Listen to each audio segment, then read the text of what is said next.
Hello and welcome back. And I just realized how far away the microphone is. Sorry about that. Now, today we're looking at advanced solar panels. And in our previous video, we talked about solar panels and how these are really good and awesome and stuff like that. Now, we're getting onto these little buggers. Now, I have 10 of these. So, there are a couple of things you're going to need for these, right? Because you want to use these as what's the word I'm looking for? Like, I don't know, the best way possible. I'm not even sure what the word I'm looking for is here. Efficiency. That's what I'm looking for. Right.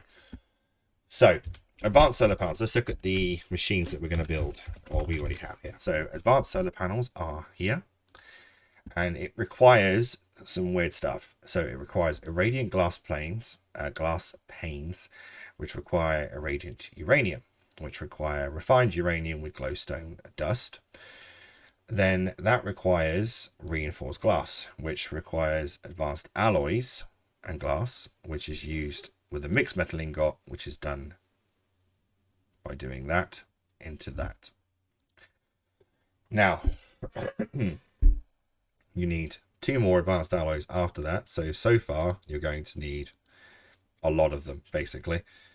And you need a normal solar panel, and you need two advanced circuits, which require redstone, lapis, and glowstone.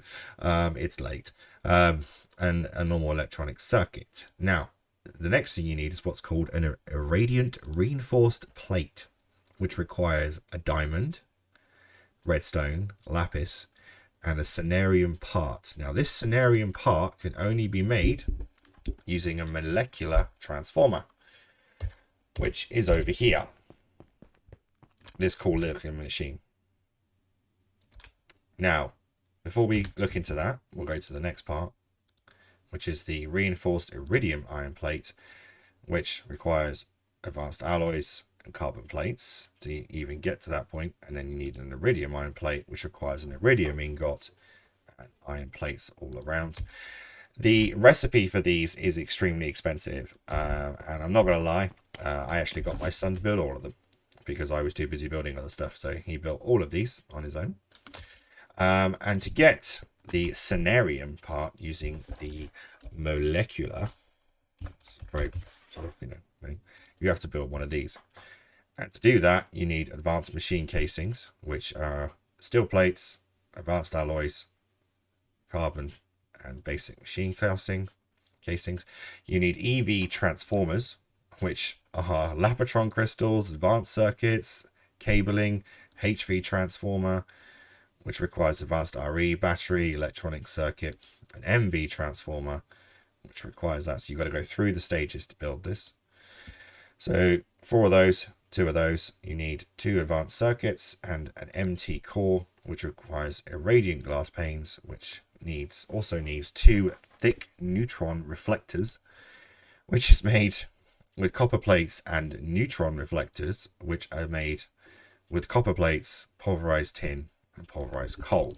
So it's a very long, involved process to get the molecular transformer before you can even begin to do the advanced solar panel. So you have to build this machine first. So once you've got this, then you put glowstone in here and leave it. Walk away. It takes absolutely ages. It doesn't matter whether you connect it to a bat box directly, whether you connect it to an MFSU. It doesn't matter at all. It takes the exact same amount of time, which is a fair old while. So that then gives you the cenarium for the advanced solar panel. So this here. You need one of these for each of these. So as you can see, the process took him quite a long time. Next is glass fiber cables. These are very important because you're going to be essentially transporting large amounts of power. Glass fiber, there we are. And that requires energem dust, pulverized silver, and glass. To get energem dust, you need crushed diamond and redstone. So once you've got all of those, you cannot just plug these directly into a lower power source, it will blow machines up. So you have to have what's called an LV transformer, and you can set the input of power coming in and the output of power coming in by using this here, step up, step down, etc. So you want to make sure that the output is set to 32 EU and the input is set to 128, so you're not overloading it, and then that will immediately begin to pump power down into your back boxes and so on. So the LV transformer requires wood, insulated tin cable, and a coil. It's a very, very simple machine, and essentially, as I said, it just pounds the power out. So epically done. And the reason that we actually built these was not so much for power use, it was for the MFSU, because we had to charge our nano suits, which we will get to a video about. So as you can see here, this needs charging, and it immediately starts to charge. And if I turn this on with the lightsaber, it begins to use power. The more I sort of do this, the more power it uses. And I just jump straight back on the MFSU. Job done. So that is advanced solar panels. They work better with glass fiber cables. Make sure that when you're making them, give yourself some time, because each one is an absolute nightmare. And you'll need the molecular transformer and the LV transformer to run them in, so that you can run it into your standard power that you're using for the rest of your base if you've been following the series so far. So, any questions, drop them in the comment section. If not, see you for the next video.